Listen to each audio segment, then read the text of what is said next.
Sejam bem-vindos ao Nerdologia de História. Meu nome é Felipe Figueiredo, formado em História, colunista, podcaster, youtuber e professor. E se renda ao nosso canal nesse Nerdologia sobre a Itália na Segunda Guerra Mundial. Os fascistas italianos chegaram ao poder em outubro de 1922, liderados por Benito Mussolini. A ideologia fascista na Itália está diretamente ligada à participação do país na Primeira Guerra Mundial, quando cerca de 1 milhão de italianos morreram no conflito, e a Itália não recebeu todos os territórios prometidos pelos seus aliados, no que foi chamado de vitória mutilada. Além do sentimento de traição e do nacionalismo, a Itália estava em crise econômica, agravada por dívidas de guerra e sua situação social. O governo fascista de Mussolini vai adotar o discurso e a política de que a Itália, se quer ser reconhecida como uma potência igual às outras potências, precisaria conquistar e anexar territórios e colônias pela força, o que os italianos chamaram de espaço vital, em termo análogo ao utilizado pela Alemanha nazista. Na ideologia fascista italiana, o imperialismo do espaço vital serviria para apresentar a civilização italiana como superior e guardiã de povos supostamente inferiores, evocando o legado político e cultural do Império Romano, apresentando uma versão romântica da história em que existiria uma continuidade entre o Império Romano e a Itália fascista. Os gastos militares e eventuais ganhos com as conquistas serviriam também para a recuperação da economia italiana, que além de ter sido gravemente afetada pela crise de 1929, também passou por crises de produtividade no campo e a busca por autossuficiência agrícola. Na estética belicista dos regimes fascistas, o governo Mussolini chamou esses processos de batalha pela terra e batalha pelo trigo, assim como a crise da inflação foi chamada de batalha pela lira. Esse discurso militarista fascista também servia para inflamar o sentimento nacionalista e engajar a população para eventuais guerras no futuro, assim como programas de treinamento militar e político para adolescentes no corpo jovem do Partido Fascista. Outro aspecto importante da política de recuperação econômica foi a criação do Instituto de Reconstrução Industrial, que financiava indústrias privadas italianas com compras do governo, especialmente de armas e outros equipamentos e suprimentos militares.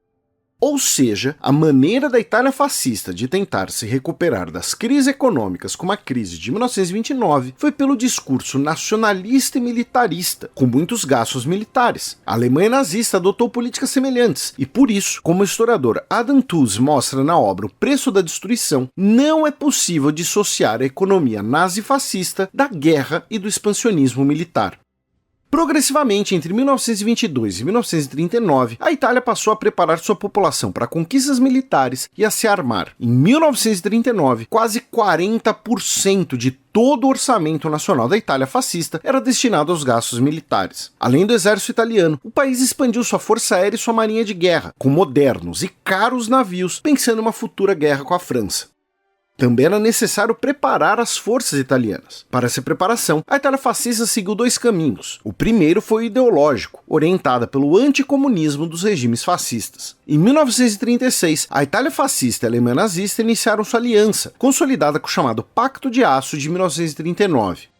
Isso foi chamado de Eixo Roma-Berlim, e o termo eixo passou a ser sinônimo de todos os aliados da Alemanha nazista. Em 1937, a Itália passou a fazer parte também do Pacto Anticomunismo Internacional, com o Japão Imperial. Como parte da preparação militar e do pacto ideológico, a Itália fascista enviou 75 mil soldados e centenas de aviões para lutarem ao lado dos fascistas espanhóis na Guerra Civil Espanhola.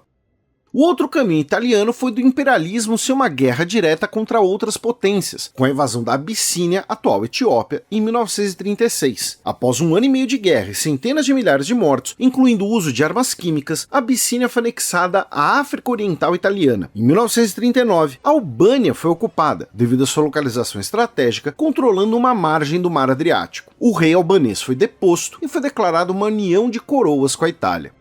A Itália, entretanto, não estava preparada para a guerra de grandes proporções que viria pela frente. O país continuava em boa parte pobre e endividado. Sua indústria bélica não conseguia produzir armamentos de ponta em grande quantidade, apesar de alguns sucessos pontuais. Mesmo assim, a indústria italiana dependia de muitas importações, seja de matérias-primas, seja de equipamentos complexos, como motores alemães. O exército italiano tinha unidades de elite, mas em geral sofria com problemas de treinamento e era pouco mecanizado. Além disso, a Itália foi pega de surpresa em sua preparação para a guerra. Seus aliados alemães mantiveram em segredo os planos de invasão da Polônia em 1939, e o governo italiano acreditava que a guerra somente começaria por volta de 1942.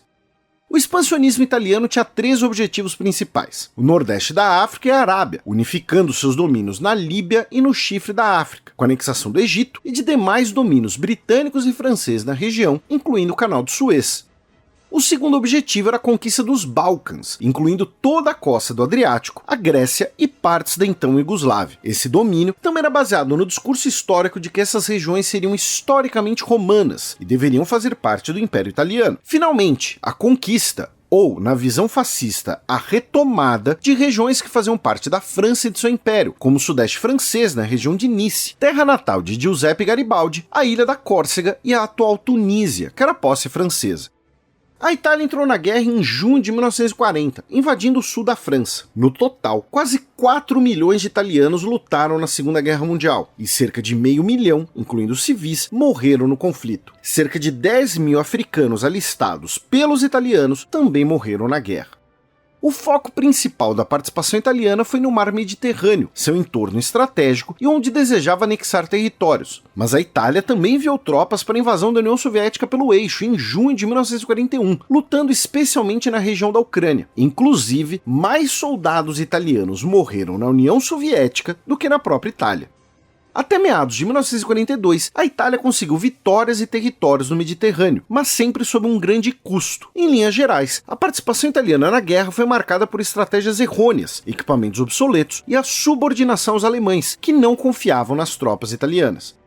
Além disso, as tropas italianas enfrentavam resistência nos territórios ocupados, como na Grécia e na Iugoslávia. Os britânicos impuseram derrotas aos italianos no norte da África e na guerra aeronaval pelo Mediterrâneo. Em julho de 1943, os aliados desembarcaram na Sicília para iniciar a libertação italiana do fascismo. Devido aos fracassos e reveses, o rei italiano, tentando também se desvencilhar desses fracassos, ordenou a prisão de Mussolini. Esse foi o início de uma guerra civil. No sul, os italianos se renderam. Posteriormente, se juntaram aos aliados, declarando guerra alemã nazista. No norte, foi instaurado um governo fantoche da Alemanha nazista, liderado por Mussolini, que foi resgatado da prisão pelos alemães.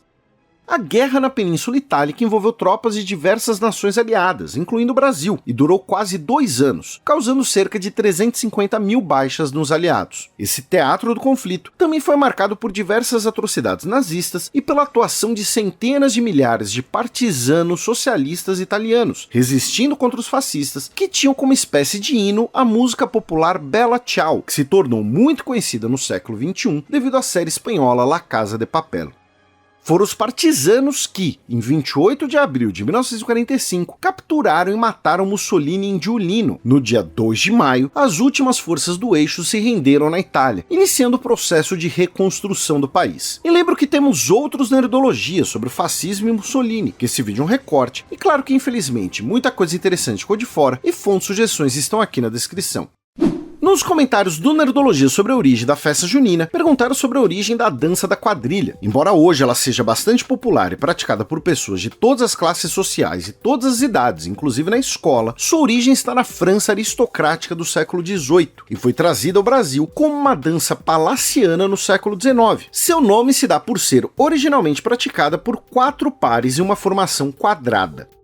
Muitas pessoas comentaram festas e costumes parecidos aos vistos no vídeo, como, por exemplo, a festa do pau da bandeira de Santo Antônio de Barbalha, no Ceará, em que um mastro é erguido em meio ao festejo de Santo Antônio. Não se esqueçam de curtir e compartilhar o vídeo. Ative as notificações de nosso canal para conhecer mais sobre a Segunda Guerra Mundial e até a próxima!